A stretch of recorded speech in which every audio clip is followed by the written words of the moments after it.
Hello everyone, welcome to Synopsis IAS. My name is Divyanshi Singh and I'm selected as Deputy Collector in UPPCS 2020.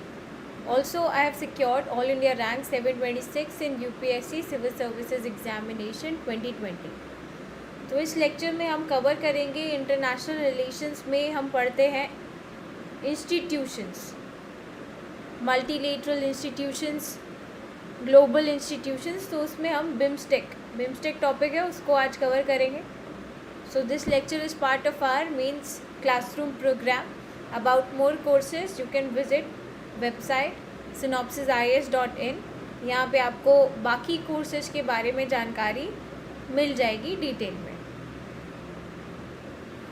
So BIMSTEC की जब हम बात करते हैं तो सबसे पहले तो आपको बिम्स्टेक के बारे में पता होना चाहिए कि बिम्स्टेक है क्या, व्हाट इट इज़. देन आपको ये पता होना चाहिए कि व्हेन इट मतलब इसका ओरिजिन वगैरह कैसे हुआ. तो ओरिजिन का थोड़ा बहुत आइडिया होना चाहिए, राइट. एंड देन बिम्स्टेक का ऑब्जेक्टिव क्या है, what is the objective of BIMSTEC, किन प्रिंसिपल्स पे बिम्स्टेक काम करता है, what are the areas of cooperation of the countries, among the countries किन एरियाज़ पे कोऑपरेशन होता है in the BIMSTEC. Then BIMSTEC का इंडिया के लिए क्या सिग्निफिकेंस है, क्योंकि हमें हर चीज़ का रेलेवेंस इंडिया के रिस्पेक्ट में देखना होता है. सो इंडिया के लिए significance. And then what are the challenges, क्या चैलेंजेस हैं इन बिम्स्टेक. सो ये सारी चीज़ें हमें यहाँ पे कवर करनी है. तो शुरू करते हैं. सबसे पहले तो बिम्स्टेक की अगर हम बात करें, इसके बिम्स्टेक है क्या, right. So BIMSTEC is the इसका अगर आप फुल फॉर्म आपको पता हो, it is bay of Bengal initiative for multi sectoral technological and economic cooperation, right. So BIMSTEC की फुल फॉर्म क्या है, bay of Bengal initiative for multi sectoral technical and economic cooperation, right. So ये BIMSTEC की full form है. And ये क्या है, ये. So it is a regional multilateral organisation. इसमें जो है आप इसके अगर मेंबर कंट्रीज़ की बात करें तो इसके 7 मेंबर कंट्रीज़ हैं, 7 सदस्य हैं इसके. 5 आपके साउथ एशिया से हैं, जैसे कि बांग्लादेश है, भूटान है, इंडिया है, नेपाल है, श्रीलंका है. एंड 2 आपके साउथ ईस्ट एशियन कंट्रीज़ हैं, जैसे कि Thailand and Myanmar, right. So 7 countries are part of this BIMSTEC. तो अगर हम बात करें कि बिम्स्टेक हाउ इट इवॉल्व, इसका ओरिजिन कैसे हुआ, राइट. तो इसका ओरिजिन की अगर हम बात करें तो यहाँ पे आपको पता होना चाहिए बैंकॉक डिक्लेरेशन. सो ये बैंकॉक डिक्लेरेशन कब हुआ. So this Bangkok declaration took place in 1997 और इसके थ्रू एक ऑर्गेनाइजेशन, एक बॉडी बनाई गई जिसका नाम था BISTEC, Bangladesh India Sri Lanka Thailand economic cooperation. So इस टाइम पे इसमें म्यांमार नहीं था, but in the same year 1997 में ही इसमें म्यांमार भी ऐड हो जाता है. So after addition of Myanmar this body became BIMSTEC. BIMSTEC की full form Bangladesh India Myanmar Sri Lanka Thailand economic cooperation. But we have seen later on इसमें श्रीलंका और नेपाल भी ऐड हो जाते हैं 2004 में. एंड देन इसका नाम जो है वो चेंज हो जाता है, बिम्स्टेक ही रहता है एक्रोनियम, बट नाम क्या हो जाता है, bay of Bengal initiative for multi sectoral technical and economic cooperation, right. So ये इवोल्यूशन है अगर आप बिम्स्टेक की बात करते हैं. सो बिम्स्टेक को कंसिडर किया जाता है that it is a bridge between south Asia and south east Asian countries, right. It is a bridge between south Asia and south east Asia. Why it is a bridge, because इसमें अगर आप देखें, इसकी membership देखें तो 5 countries are from south Asia and 2 countries are from south east Asia, right, Thailand and Myanmar. So यहाँ पर ये चीज़ भी नहीं है कि any one country is dominating this grouping, right. So ऐसा नहीं है कि India is dominating. South east Asia से major regional player Thailand is also part of this grouping, right. So हमारे जो neighbors हैं like Sri Lanka, like Nepal, so they fear of India's big brother attitude, right. So यहाँ पर ये concerns भी नहीं होंगे इस body में, because there are 2 big regional players in the grouping. So it has become a preferred platform for cooperation in South Asia, right? So it is also seen as a bridge between South Asia and Southeast Asia. So यहाँ पर अगर हम बात करें कि किन principles पे BIMSTEC जो है वो ऑपरेट करती है, so it actually operates on principle of कि we would be respecting each others sovereignty, peaceful coexistence में बिलीव रखते हैं, म्यूचुअल बेनिफिट में बिलीव रखते हैं, right? We would be respecting each others territorial integrity, peace and stability, and we would be ensuring mutual benefit. So these are the principles on which BIMSTEC जो है operate करता है. सो अगर हम यहाँ पर अब बात करें इंडिया के रिस्पेक्ट में, what is the significance of BIMSTEC?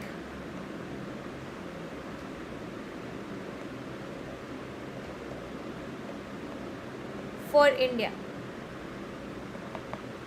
India के लिए यहाँ पे कई सारे सिग्निफिकेंस हैं. अगर आप कनेक्टिविटी वाइज देखो, राइट, तो कनेक्टिविटी वाइज देखोगे तो it allows India to connect with South east Asia, right? It allows India to connect with Southeast Asian countries.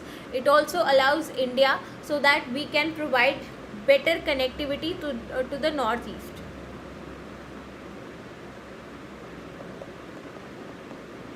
To the northeastern states, right? So यहाँ पे आप देख सकते हैं कि बिम्स्टेक जो है it serves dual purpose, serves two purposes. It is a regional platform where India can coordinate with its countries, neighbor countries in South Asia, right? And it also establishes India's linkages between South Asia and Southeast Asia. So यहाँ पर आप इस तरीके से Act East policy को भी promote कर सकते हो, right? Where you are engaging better with the Southeast Asian countries. Also यहाँ पर आपकी connectivity to the north eastern states जो है that will increase through Bangladesh and Myanmar through several connectivity projects, जैसे कि कलादान मल्टी मॉडल प्रोजेक्ट है through between India and Myanmar. उसके अलावा India Myanmar Thailand trilateral highway is also there, right? Then Bangladesh Bhutan motor vehicle agreement है BBIN. So these are several connectivity projects, right? ये connectivity projects क्या करेंगे? They will better connect, जो regional integration है उसमें मदद करेंगे, और also it will provide connectivity to the north eastern states in India, right? Then also इसके अलावा क्या हो सकता है, हम यहाँ पे चाइना का जो इंक्रीजिंग इन्फ्लुएंस है, सो चाइना के इंक्रीजिंग इन्फ्लुएंस को भी काउंटर कर सकते हैं, right? So this BIMSTEC is an of urgent importance to India for India to cooperate regionally, ताकि हम चाइना का जो ग्रोइंग सिग्निफिकेंस है इन द रीजन उसको काउंटर कर सके, right? So it is a platform where India can engage with its neighbour.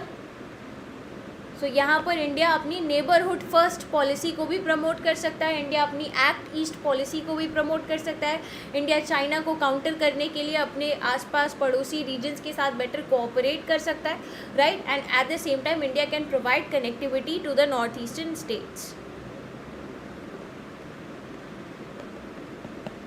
Right? So एक ये सिग्निफिकेंस है. उसके अलावा हमने रीजनल कोऑपरेशन की बात करी. So again there are several connectivity projects. We have seen कि सार्क का एक viable, SAARC is an organisation, right? Regional grouping है ऑफ साउथ एशियन कंट्रीज़, जिसमें कि पाकिस्तान भी इन्वॉल्व है. बट वी हैव सीन कि SAARC in recent times has become a more of a redundant body, right? By because यहाँ पर SAARC is not able to provide a platform जहाँ पर कि आप रीजनल इंटीग्रेशन को बढ़ावा दे सके, राइट? अभी भी स्टिल रीजनल इंटीग्रेशन इतना ज़्यादा नहीं है. अगर आप इस सार्क वाले रीजन में ट्रेड की बात करो, so it is only 5% of the trade in this region. Growth कुछ खास नहीं है in the trade. So this SAARC has not been so successful in integrating the region, right? And we have seen examples, जैसे कि SAARC में भी motor vehicle agreement था, so that was stalled by Pakistan. So यहाँ पे पाकिस्तान ने reluctance दिखाया, so that got stalled. एक ये रीज़न है. उसके अलावा SAARC satellite project, so again यहाँ पे पाकिस्तान ने ऑब्जेक्शंस दिखाए, so that project also got stalled. So यहाँ पर SAARC is a body which is very much affected by the bilateral relations between two countries. So bilateral relations between India and Pakistan are not good, and उसकी वजह से उसका victim बन जाती है SAARC, right. So SAARC is not able to, SAARC की जो policies हैं that have not been independent of the bilateral relations between two countries. But BIMSTEC में हमें ये चीज़ देखने को नहीं मिली है. बायलेटरल रिलेशन से बिम्स्टेक की फंक्शनिंग उतना इफेक्ट नहीं होती है, राइट. सो एक ये भी चीज़ है. सो आप बिम्स्टेक में देख सकते हो कि there is more cordial relationship among the members, right. So it includes two influential regional powers, जैसे कि साउथ एशिया में इंडिया है, साउथ ईस्ट एशिया में थाईलैंड है. सो यहाँ पर बिग ब्रदर एटीट्यूड का जो प्रॉब्लम है, जो नेबर्स कंसिडर करते हैं इंडिया को, वो भी कम हो जाएगा. इकोनॉमिक एरियाज़ भी कई सारे हैं जहाँ पर कोऑपरेशन हो सकता है in the economic field, right. Region has countries with fastest growing economies in the world. तो ऑब्वियसली यहाँ पर अगर आप इकोनॉमिक इंटीग्रेशन करते हो, so obviously there would be better trade flows बढ़िया होंगे. एंड वी हैव सीन कि trade between among the BIMSTEC member countries has reached 6% in the last decade, whereas SAARC has remained only 5%. सो वहाँ पर stagnancy है, यहाँ पर हमें increment देखने को मिलता है, राइट. सो ये हम देख सकते हैं. उसके अलावा अगर हम देखें कि बिम्स्टेक में आपको और एरियाज़ ऑफ कोऑपरेशन क्या क्या मिल सकते हैं, right. So there are different areas of cooperation. अगर आप इकोनॉमी में जाएं, सो इकोनॉमी में ट्रेड एक एरिया ऑफ कोऑपरेशन है, टूरिज़्म एक एरिया ऑफ कोऑपरेशन है, देन टेक्नोलॉजी एक एरिया ऑफ कोऑपरेशन है फॉर द बिम्स्टेक कंट्रीज़. अगर आप सिक्योरिटी वाइज जाते हो, सो security in the bay of Bengal जो रीजन है, लाइक पायरेसी का इशू है, टेररिज्म का इशू है, क्लाइमेट चेंज का इशू है. So that can be a common agenda. Disaster management है, so that can be an agenda. उसके अलावा sectors like health, education, agriculture, demographic dividend को कैसे बेहतर तरीके से यूटिलाइज कर सकते हैं, स्किल डेवलपमेंट, डिफेंस में cooperation, technology sharing, right, energy में cooperation, blue economy. So blue economy में mineral exploration. So these are the areas, fisheries, aquaculture, these are the areas of cooperation for the BIMSTEC countries, right. So यहाँ पर काफ़ी सारे scope हैं, opportunities हैं, आप उनके बारे में बात कर सकते हैं. But still we will say that there are challenges in BIMSTEC also, right. And what are those challenges in BIMSTEC? एक चीज़ है कि जो हाई लेवल मीटिंग्स होती हैं, जो समिट्स होती हैं, वो रेगुलरली नहीं कंडक्ट होती. सो रेगुलरिटी ऑफ मीटिंग्स वो आपको नहीं मिलेगी. In frequency of BIMSTEC summits in 20 years of existence, आप देख सकते हैं कि summit has taken place only thrice in 20 years of existence. तो यहाँ पे summits are not held regularly. उसके अलावा अगर हम इकोनॉमिक कोऑपरेशन में भी बात करें, सो कोई अभी फ्री ट्रेड एग्रीमेंट अभी तक कंक्लूड नहीं हुआ है.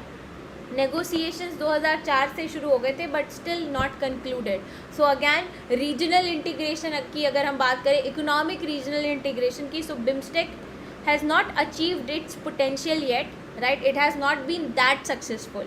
उसके बाद अगर हम बात करें कि इंडिया है या थाईलैंड है या म्यांमार है, सो थाईलैंड एंड म्यांमार को क्रिटिसाइज़ किया जाता है कि वो ज़्यादा बिम्स्टेक को इग्नोर करके आसियान पे ज़्यादा फोकस करते हैं. इंडिया को क्रिटिसाइज़ किया जाता है कि इंडिया जब सार्क में अपनी बात नहीं मनवा पाता तो इंडिया का ध्यान बिम्स्टेक पे जाता है, राइट. सो ये भी एक प्रॉब्लम है. उसके अलावा अगर आप बात करो कि the region also lacks physical connectivity. जो ट्राईलेटरल हाईवे है that has not been so good to provide regional connectivity. There are several issues. उसके अलावा अगर हम बात करें कि BBIN मोटर व्हीकल एग्रीमेंट था, सो BBIN motor vehicle agreement, so this was for cargo and passenger traffic का सीमलेस फ्लो हो. बट यहाँ पे भूटान हैज़ शोन रिजर्वेशंस. यहाँ पर इनके एनवायरनमेंट कंसर्न्स हैं कि अगर ज़्यादा ट्रैफिक आएगा, so again it will not be good for the ecology of the Bhutan. So यहाँ पर भी प्रॉब्लम्स आए, right. So these are some of the issues. उसके बाद कोई कभी कभी बायलेटरल इशूज़ भी रीज़न बन जाते हैं, जैसे कि आपका थाईलैंड और म्यांमार के बीच में बॉर्डर डिस्प्यूट है. उसके अलावा बांग्लादेश और म्यांमार के बीच में रेफ्यूजी क्राइसिस है. So sometimes they also become a reason of concern, right. But still there is scope for India. क्योंकि there are so many areas of cooperation.